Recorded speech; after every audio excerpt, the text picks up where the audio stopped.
is Talk and Audio.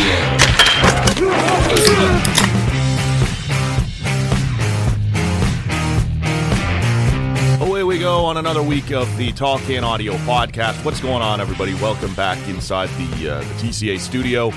My name is Matt Robinson. Thank you so much for checking this one out. You may have noticed we're a day late. Actually, a day late and a co-host short, I guess, is the expression we'll be going with. We'll get into some of that here in a couple of minutes.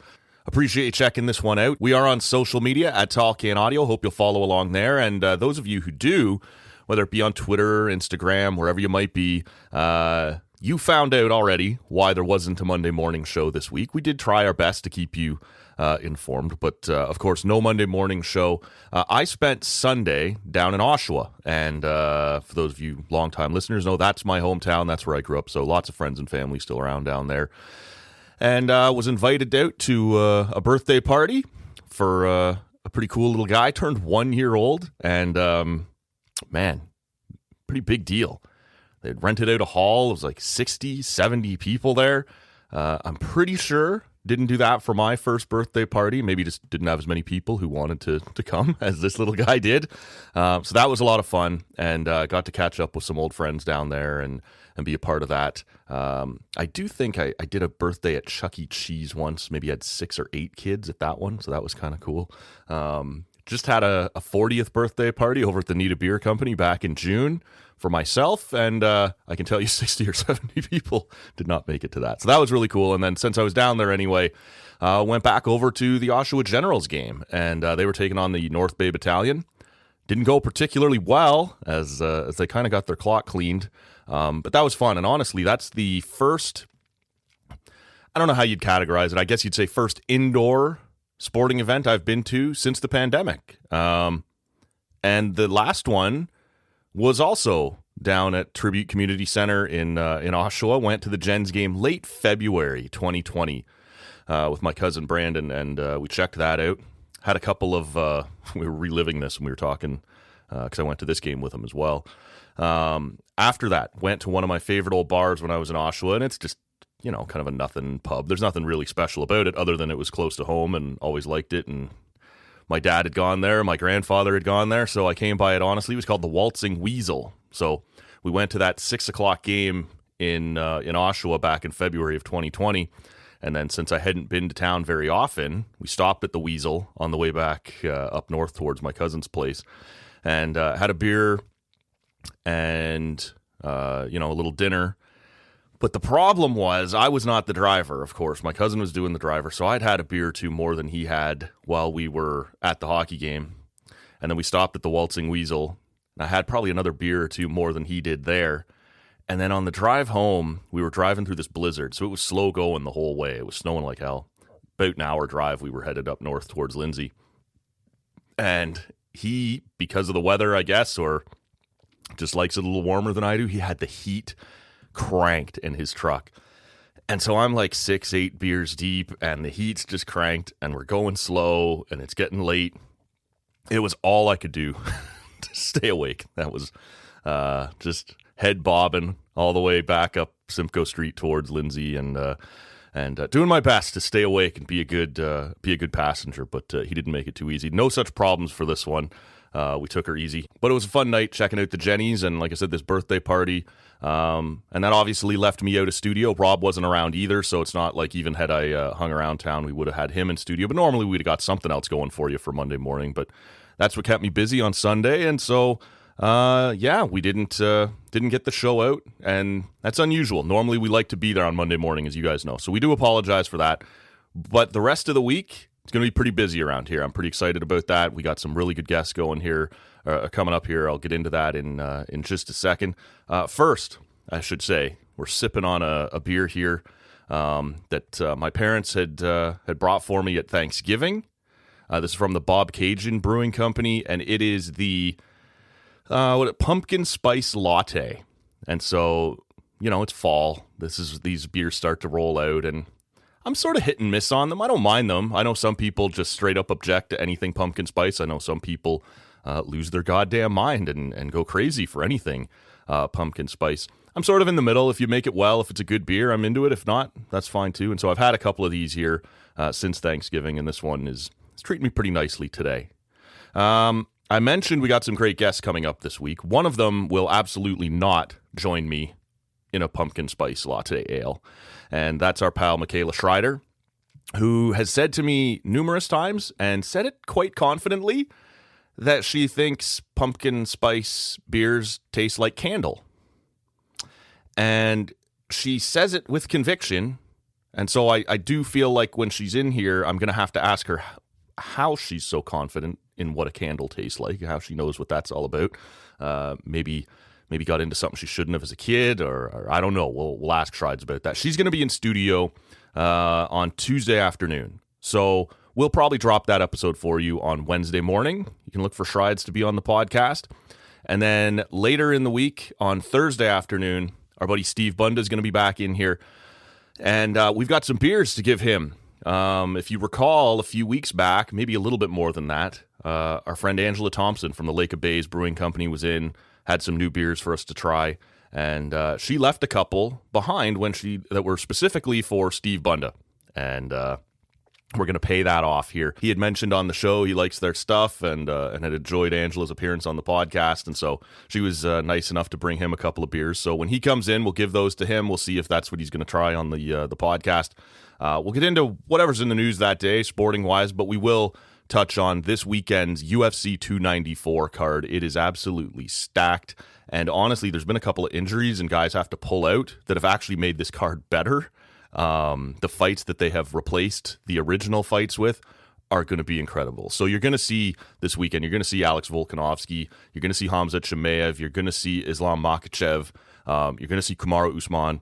This is going to be terrific, and Bunda's going to be into that. And there are rumors, sources say, that there are rumblings, people are hearing things, that Graham Creech may also join us. If you've been around the podcast for a while, you know that we used to have, especially through the pandemic when everyone was sort of stuck at home anyway, we would do a lot of shows remotely with both Creech and Bunda talking fights, and we were doing that pretty often.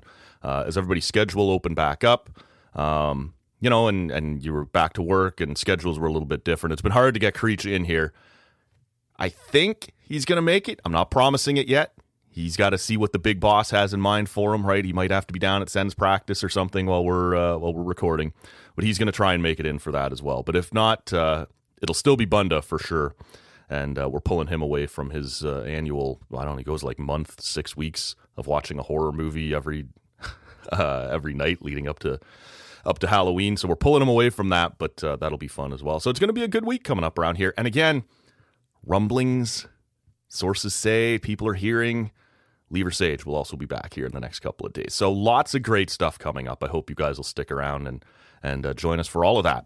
Why don't we start with something that I've been corrected on many times now since we released I released the last solo show on Thursday.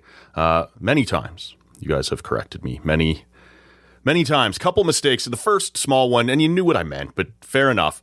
I said Justin Verlander and all that talk about the swearing on Fox TV was the Texas Rangers. Obviously, Justin Verlander plays for the Houston Astros, and that's who this controversy was over. But that wasn't the main thing that you people came at me over, and fair enough.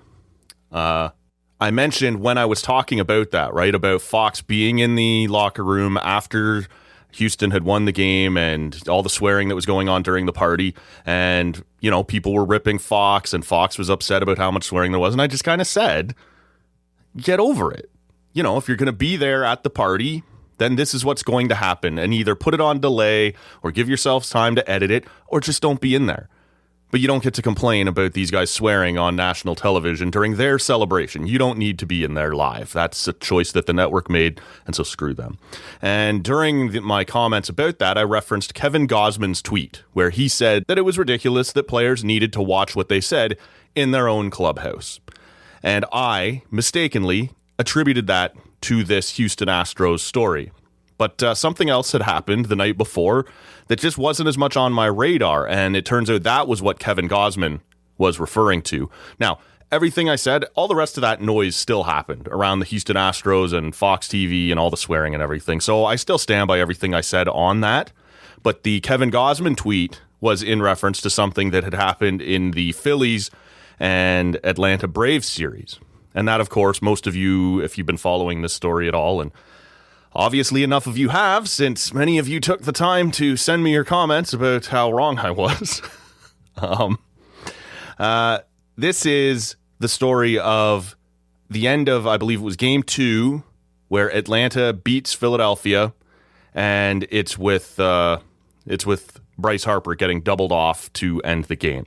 And so while Atlanta is celebrating in their clubhouse after that game, one of their players, Orlando Arcia, can be heard on multiple tapes that reporters had while they were in there, doing interviews and all the usual post-game work. And he's going, attaboy Harper, like making fun of him. Thanks for giving us that last out. Thanks for fucking up, basically. Now, we have seen how the rest of that series played out. Bryce Harper comes out in the next game, clubs 2 massive home runs, and Atlanta collapses. Philadelphia comes back and wins the whole series. But that's not the point.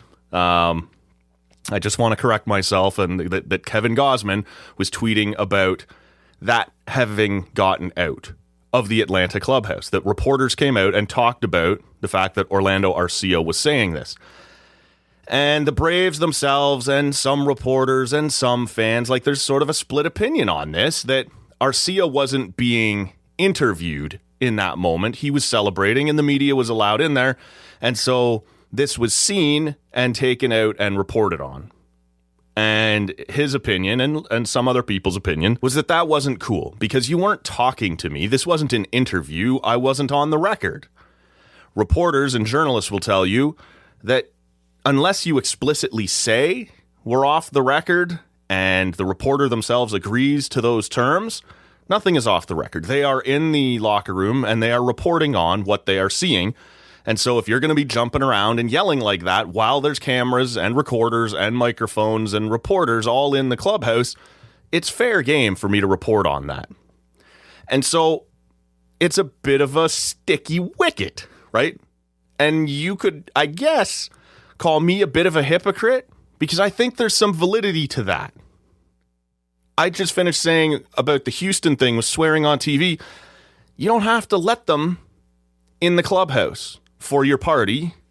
And if you do, then they get to swear. If you're going to go in there and cover this, then you're going to see what you're going to see. It's going to be beer spraying all over the place and champagne and wine and whatever else while guys are jumping up and down and partying and swearing and God knows what else is going on. And it is their clubhouse. They get to do that.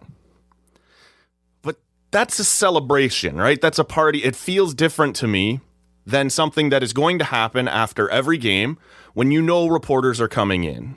And they are still getting their interviews here. It's not really the party because you haven't clinched the series. You're not moving on in this instance. These people are coming in to get their comments. And so if they see you yelling something, maybe it is fair game. I don't know. I do have some sympathy for the players, but maybe you just save that for when the reporters aren't around. If you don't want to be filmed or recorded saying something, don't say that thing while there's lots of cameras and microphones around. I mean, there's logic to that. I certainly understand. And now there are certain people who are saying that this was the thing that motivated Philadelphia and certainly Bryce Harper. And if you want to tell that story, there's lots of evidence to back it up. As I said, the next day he clubs 2 home runs and the Phillies come back and win the whole series. But if that's all it took for Atlanta to collapse, was this story getting out and now they're sort of blaming these reporters, that's a little thin. Play better, right? To some degree, this is on you. Yeah, I'm sure you would have preferred that not gotten out. And in the future, I'm sure you'll be more careful around different reporters and stuff. But this isn't why they lost the series. They started playing poorly. And maybe you did motivate Bryce Harper, but I don't know that that's the way these things work, right? Is it just that simple that Bryce Harper didn't care, even though he was in the second round of the playoffs, and now all of a sudden he did care because he had been personally mocked? I don't know. You'd kind of want Bryce Harper to be trying no matter what, wouldn't you? I don't know, maybe went into some I'm offended super beast mode or whatever. But this goes towards the battle that's been going on for a while. There are lots of people who say that journalists shouldn't be allowed in the locker room. There are lots of other leagues around the world that think it's ridiculous over here that they are in the locker room. And there's plenty of good stories that have been reported on because of it. And that is how journalists get to know athletes and develop sources and things like that. There's arguments for having them in there. But there are huge soccer leagues in Europe, certainly at the Olympics and things like that. You don't get to just walk into their locker room. You wait for them to come out, either into like the mix zone where anybody can talk to them or to a press conference or whatever it might be. You and I listening and talking here today won't solve that debate, but there is an argument for it and there is an argument against it. And that's what Kevin Gausman was so fired up about. He thinks it's stupid that he has to watch his back in his own locker room. If you're interviewing me, yeah, I'm on the record. You get to say, report whatever I've said to you. But if you just happen to be in the room and watch me say something to somebody else, that shouldn't be on the record. And I don't think that's crazy either. But maybe you just don't say it while you know that there are 100 microphones in the room with you. Sometimes it's just common sense, right? So I thought we would touch on that just briefly because, like I said, the other story, I had it right with Houston Astros and Justin Verlander and Fox and all that bullshit, but I had improperly attributed Kevin Gausman's tweet. I thought he was talking about that story when this other thing was happening over in the National League that I didn't have have quite as good of an eye on, and that's what the one that he was referring to. So we've cleared that up. I thought maybe we'd talk for a minute or two about the Sens home opener and just the opening ceremony mainly I thought was interesting. And, you know, results aside, we're not going to get into the two games against Philadelphia and against Tampa and how everything went down there. You've seen all that. You know all that. I did want to just comment on the opening ceremony on Saturday afternoon's game, which I thought was overwhelmingly positive. Now, there's always a bit of a hazard for these teams when they coming up. Some people saw, you know, Anton Forsberg, who's coming off double knee surgery, just about kill himself on a microphone cable that was laying across the ice, and had he blown a groin or a knee or something out on that, would have been a pretty inauspicious start to the new Michael Andlauer era of the Ottawa Senators. Luckily, everybody's okay. Nothing too bad to happen there, but there wasn't much that they could have done a whole lot better. This was really well done.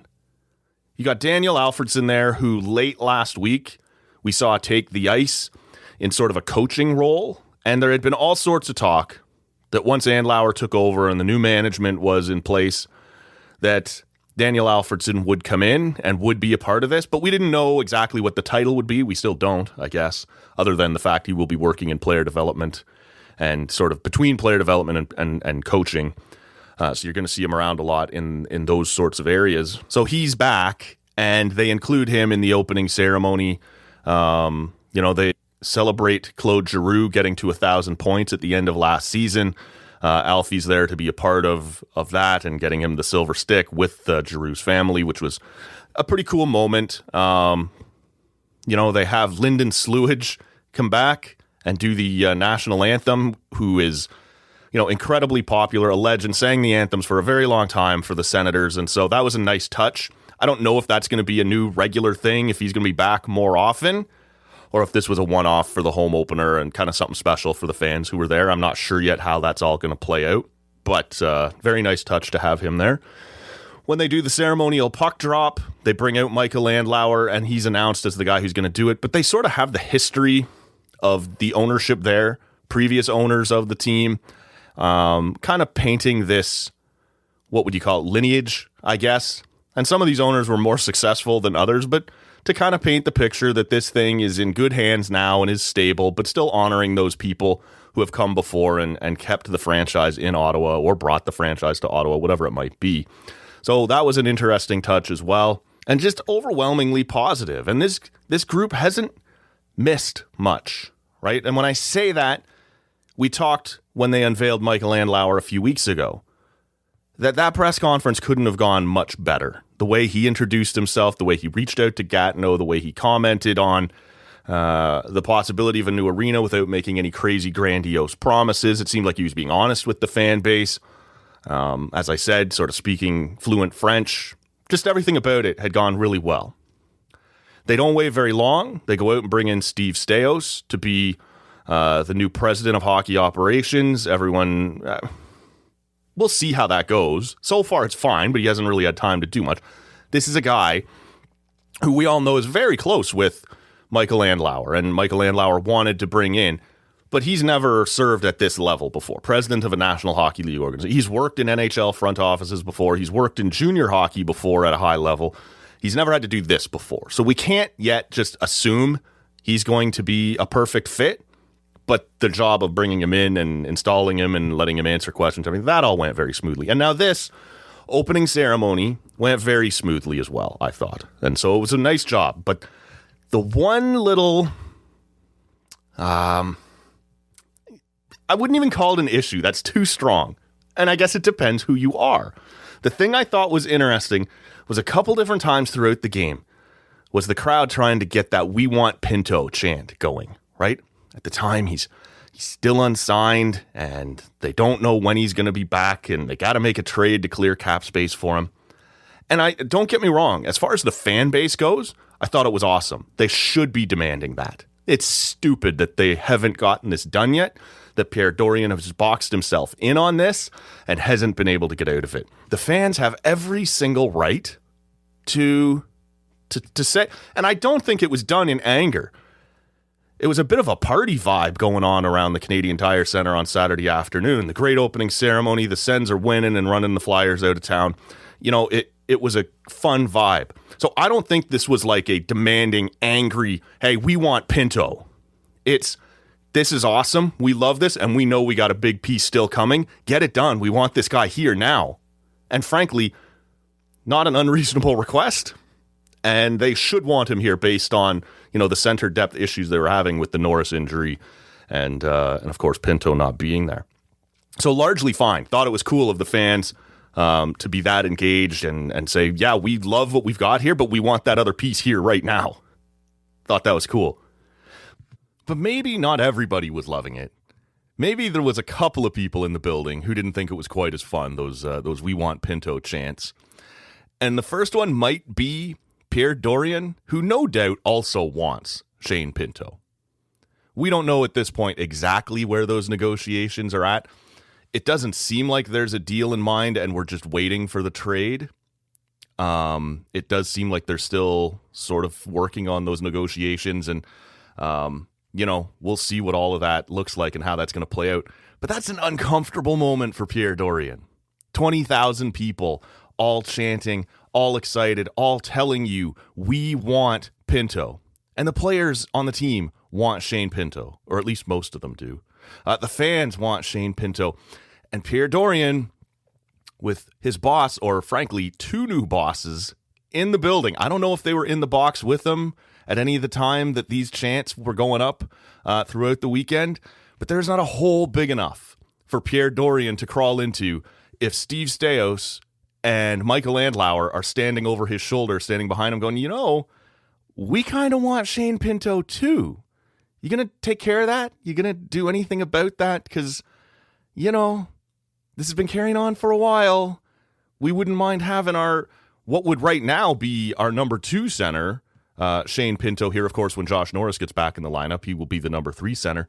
But I got to imagine that's a fairly uncomfortable moment for Pierre Dorion. To see 20,000 people essentially, you know, they're chanting, we want Pinto, but they're really saying, do your job, do your job.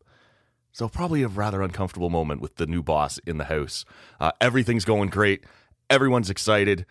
Everyone's having a great day, except maybe Pierre Dorion and maybe one or two guys on the bench. Eric Brandstrom, Matthew Joseph, you know, Dominic Kubalik. Maybe they're kind of looking over their shoulders at the crowd, kind of go, guys, shut up. If they bring in Pinto, one of us is probably the ones out the door. We're having fun here too. We'd like to stay. So they get it. It's a business. They know that Shane Pinto is going to be brought in here eventually and someone's going to have to be moved out. But maybe 2 or 3 guys on the bench going, hey, shut up. I'm doing my best here. We're trying our best too. I don't want to be the guy out the door. But overall, a pretty fun weekend. Look, I've seen already some members of the local media trying to shift what they had said or change their minds or whatever, and it's just too soon. The big one being on Vladimir Tarasenko. And we're 3 games in, and after game 1, and a little bit still after game 2, there are people jumping up and down saying, he's washed, he's spent, he can't do it anymore. And then all of a sudden, after that Sunday game against Tampa, this guy's a killer, still got the hands, still got everything. Just settle down. We're 3 games in. If you thought bringing Vladimir Tarasenko in here was a good idea when they did it back over the summer, that was a perfectly valid opinion, and it's too soon for you to change your mind now and say that after 3 games, the guy's washed, we shouldn't have done that, try and get rid of him. If you thought back in the summer that bringing him in here was a bad idea and you were going to tie up salary space in a guy that just doesn't appear to have it anymore, that opinion was totally valid in the summer too. But now after 3 games, you're saying, look at this killer. He's going to be fantastic for us.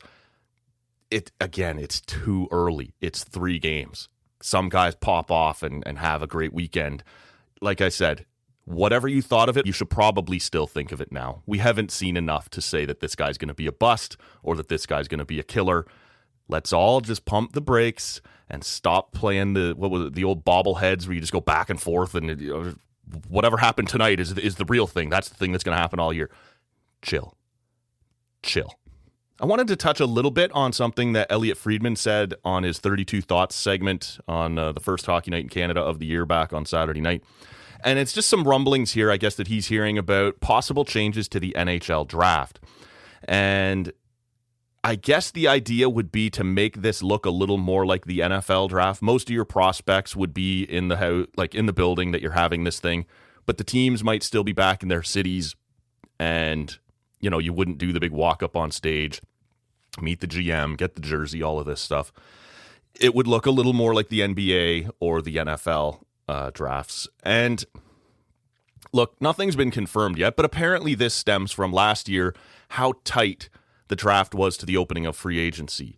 And I don't remember the exact details if it was weather related, but everybody trying to get home from the draft was having trouble. A lot of flights had been canceled and they had to get back, right? They were going to go back and negotiate these contracts because they don't wait till July 1st. Obviously, this gets done over the phone in the days leading up. And so there's sort of been this push of like, hey, why are we rushing around so close to free agency and having to take all our scouts, all our staff to wherever the draft's going to be and then race home and try and do free agency and all this sort of stuff. And look, there's some logic to that, but there's no reason you have to be married to July 1st as free agency day. Like if you're going to let the Stanley Cup finals run into mid-June, and then you want to give it a week, maybe 2. Now you're kind of the 23rd, 25th, 27th, something like that for the draft. I don't know, maybe July 5th becomes free agency day. There are people who have long since complained that doing it on on Canada Day, while it's become tradition and what we're used to, isn't really cool either, to have free agency happen on that Canadian holiday. The counter argument, of course, becomes that you're stretching further into the summer before everybody gets to disappear off to, their cottages, their vacations, whatever they're doing. But my first thought on this is, and maybe it's just because I'm someone who doesn't like change, but just hear me out on this, because I don't think this is just crapping on it for the sake of crapping on it. One of the 2 things that sports fans, that hockey fans especially, jump up and down and say, look at me, love my sport about, are the way the trophy is presented and the draft. We hear every June 2 sets of tweets that just start going crazy. One is, thank God the NHL gives the trophy directly to the players and not to the owner, not to management. This is the way it should be. They're the ones who won it. I tend to agree with that, but I'm sort of sick of the argument every June. The other one, of course, is the second set of tweets when this happens, are the people who immediately crap on those tweets saying, we know, we get it, we've heard it every year, your sport is the best, whatever it might be. But the second thing that hockey can pound its chest about that maybe they do better than these other sports has always been the draft. It's done in a big 20,000 seat arena. You can sell tickets to fans. You have plenty of room for families to come. You have at least your first rounders, and lots of guys who know they're not going to go until later come as well, and they can bring their families and go with whatever on Saturday. But you have this big presentation on the Friday night that looks really well done, and frankly, for my money, looks better than the way some of the other sports do their drafts. And this sort of ends my area of complimenting the NHL. This is one of very few things they do well. And so now, of course, that's the thing you're looking at not doing anymore. one of the things everyone universally praises and say, hey, you do a great job at that, is the thing you're going to change, because that's just sort of the way the NHL goes.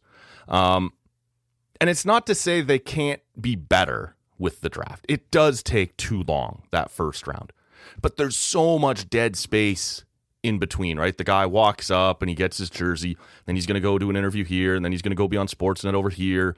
And it takes like another 5, 8, 10 minutes before they make the next pick. You could go ahead and be doing that. You could trim that first round up, make it more watchable. It doesn't have to be a 4.5 hour show.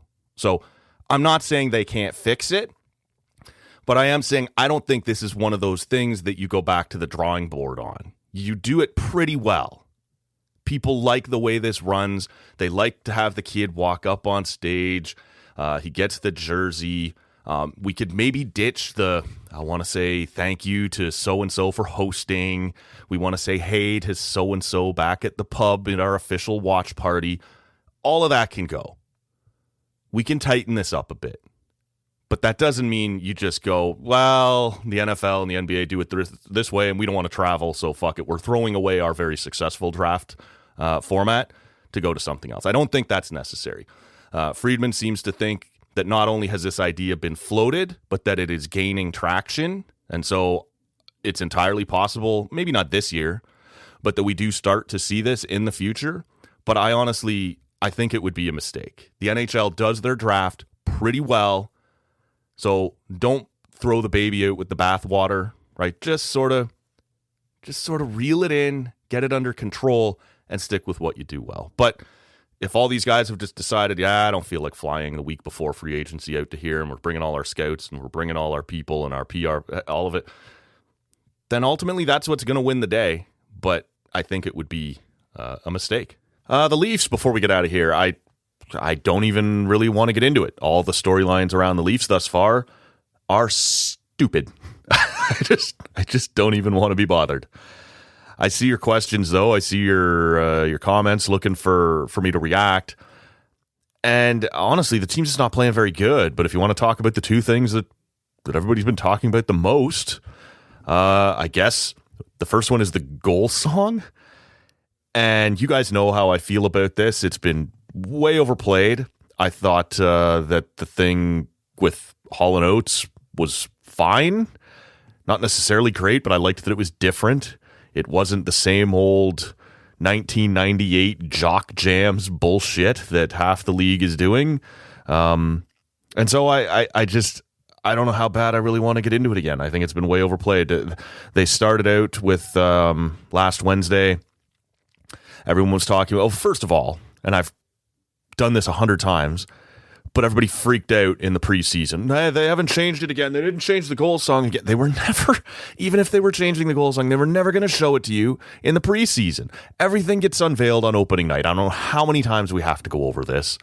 So on opening night, we find out we are getting a new goal song, but there's going to be multiple new goal songs. There's going to be a regular goal song, and then there's going to be an original 6 goal song for the nights where you're playing those guys, and then there's going to be a throwback Thursday night for any home games on Thursdays goal song for that. And so nobody knows even what's happening on opening night because you're playing an original 6 team. So is this going to be the new one, the regular one, the original 6 one? What are we doing? Then they play Pursuit of Happiness, and everyone gives their opinions, and it's whatever. And then a couple days go by, and they're like, we're throwing it out, we're not using it, because at some point, there's a lyric in the song that references driving drunk, and even that got misunderstood. People are jumping, how can you glorify driving drunk? And if you took even a cursory look at the lyrics to the song, this is this guy's nightmare. He knows driving drunk is the problem, but nuance, not a strong point. So they throw that away, and we're not going to use that anymore. So Saturday, they go out and they throw down a different goal song. I don't even know what the hell that one was. I didn't care enough to go and look it up. And then on Monday night here, they play Chicago. That's an original 6 game. So I guess now we're going to learn what the original 6 goal song is, and it turns out to be freaking Panama. I don't know. So honestly, it's funny to me that people like Friedman on the Hockey Night in Canada panel kind of point and laugh at the fan base and say that this is what everybody's talking about. This has been talked about on 3 of the last 4 32 Thoughts podcasts, perhaps the biggest hockey podcast in the world right now, and then on Hockey Night in Canada on Saturday, and in the preseason, and on the actual opening night on Wednesday. Maybe the national rights holder has turned this into a bigger thing than it ever was. It was a debate, don't get me wrong. This was a thing on Leafs Twitter, but it's been elevated by Sportsnet. And then Sportsnet thinks they get to turn around and point at you for making a big deal out of it, while they make it like the biggest story of the preseason and the opening night. It's a mess. I'm not going to do this all the time. You guys know what I think of the argument and how it's been blown way overboard. I'm not saying I'll never talk about it again. I'm saying that's all I got for you tonight. This has been bungled by the Leafs, bungled by Sportsnet, bungled by us as a fan base, and I'm just tired of hearing about it. The second biggest thing we're talking about is Ryan Reaves. On Saturday night, the Leafs get their second win. They go 2-0, and all the giant minds, including some right here in Ottawa, are jumping up and down saying, still think it's a mistake to sign Ryan Reaves? Well, Austin Matthews has 6 goals in 2 games. William Nylander has 3 goals in 2 games. John Tavares also over a point a game through those 2 games. And the Leafs are 2-0. And frankly, kind of playing like shit to get to 2-0. They have not been impressive. And that's the kind of commentary we get is, did you still think it was a mistake to sign Ryan Reaves? You're crediting Ryan Reaves with Matthews going all world for 2 games, for William Nylander looking like he's out to secure the bag on this next new contract. This is the start that the Leafs got off to, playing fairly poorly in their own end, but still lighting up the scoreboard. And we want to talk about Ryan Reaves. And I just don't have the energy. After 2 games, Ryan Reaves was outscored 2-0. And the chances against, like, there is no statistic that suggests he's doing anything particularly well, other than what, like, we brought him in because everyone was going to be scared of him, right? So he'd be able to protect our stars. A 22-year-old Arbor Jack guy was like, fuck you, grabbed him and threw him into the net like it was nothing. That guy was not afraid of Ryan Reaves. Ryan Reaves decides to have a boxing match in the second game against his buddy Marcus Foligno. Who gave a shit about that? Did that really fire anybody up? Just stop. His line is getting buried. Like I said, outscored 2-0 in those first 2 games. He had played 18 minutes over those first 2 games. The Leafs have been outscored 2-0, and if you expand those minutes out on expected goals over 60 minutes, the Leafs would have lost that game 3-0. 0.3 to 2.8 were the expected goals. So Ryan Reaves is playing terribly, as is his fourth line, and we can carry that into the Monday night game against Chicago, where he comes out and there's some hits, and Noah Gregor is the guy who ends up fighting, not Ryan Reaves. And in the third period, you barely see that line because it's unusable. You're trailing, and it's never going to score. Ryan Reaves is never going to score a goal for you, so you can't put him out there. And they can't defend, which is David Komp's like most important factor. Is it like good on faceoffs, good penalty killer, good in his own zone? But his chief line mate stinks, so we just can't use the line. I just don't have any time for this. Well, it feels different. Does it? Because this was about the most Leafs loss you've ever seen on Monday night. Far worse team coming in, flat crowd, Monday night, nobody really cares, and you just don't even get up for it. And I don't know. I guess Ryan Reaves was supposed to go out there and make some huge hit or fight somebody. Didn't do either one. Just sat on the bench while the team went down in the same way they've always gone down. I'm tired of hearing about Ryan Reaves. Monday night was that Chicago game. I'll be honest with you, somewhat pessimistically, right, as the typical Leaf fan, I expected a loss in this one. But I sort of expected it to be 2 goals, 2 assists for Connor Bedard, right? The new kid, the phenom, like they all come in and do this. Pittsburgh, back in the day, Crosby would come in and do his thing. Ovechkin's always loved lighting up the Leafs, especially when he was younger. It's just the way it goes. McDavid, certainly, when he comes home, he always has a bunch of friends and family in the building. And I sort of expected some of that from Bedard. You're on the big stage, similar to what he was on Saturday. Didn't really get much done there either in Montreal, and didn't get anything done here. And yet you go ahead and you don't get up at all for this game. They lost to this version of the Chicago Blackhawks with Corey Perry getting it done, Tyler Johnson, Nick Foligno. Like, what the fuck? Just same old Leafs, right? Max Domi and Tyler Bertuzzi, these guys were going to bring the edge a little bit. Max Domi's been invisible for 3 games. So, just sort of same old, right? If this was going to turn over a new leaf, so to speak, for this team, we haven't seen it yet. They've been bad. They've really not been good. If it hasn't been for the heroics of Matthews and Nylander through those first 2 games, and when they didn't have a miraculous effort tonight, it wasn't good. They barely squeak one out against the Habs, who are going to be just tragically bad. Just really bad this year. You barely scrape by them. Minnesota, they're fine. Mediocre. They'll squeak into the playoffs probably, but there's nothing special about that team. And, you put that one away late, but they hung with you for a long time. The Leafs didn't look special at all there. And on Monday night, they come out and offer up nothing against Seth Jones. And like I said, Tyler Johnson, Nick Foligno, Corey Perry. Who cares? You let Corey Perry take his rat face out of the trash long enough to score a goal on you. Same old Leafs. Same old Leafs. But hey, while Austin Matthews is doing something that's only been done once in the last 100 years, let's talk about Ryan Reaves. We've really got this together. Let's wrap it up here. Don't forget, on Wednesday morning, we'll have Michaela Schreider on the podcast. Like, she'll be in studio Tuesday evening, so we'll drop that for you on Wednesday morning. That's going to be a lot of fun. We got a lot of things to catch up with her about. On Thursday, Steve Bunda will be here, possibly with Graham Creech. We'll see if Creature can make it in. They keep him pretty busy, eh? There's a lot going on. And I think you're going to be hearing from Lever Sage this week on the podcast as well. So lots of great stuff coming up. Hope you'll stick around for all of it. We apologize once again for not having that Monday morning show for you. Things happen, right? It's just the way it goes. But we appreciate you sticking with us, and we'll see you on the next episode of Tall Can Audio. My name's Matt Robinson. Thanks for listening. That's it. Cannot work under these conditions. If anybody wants me, I'll be downstairs at McDougal. Call the weekend guy. I don't care.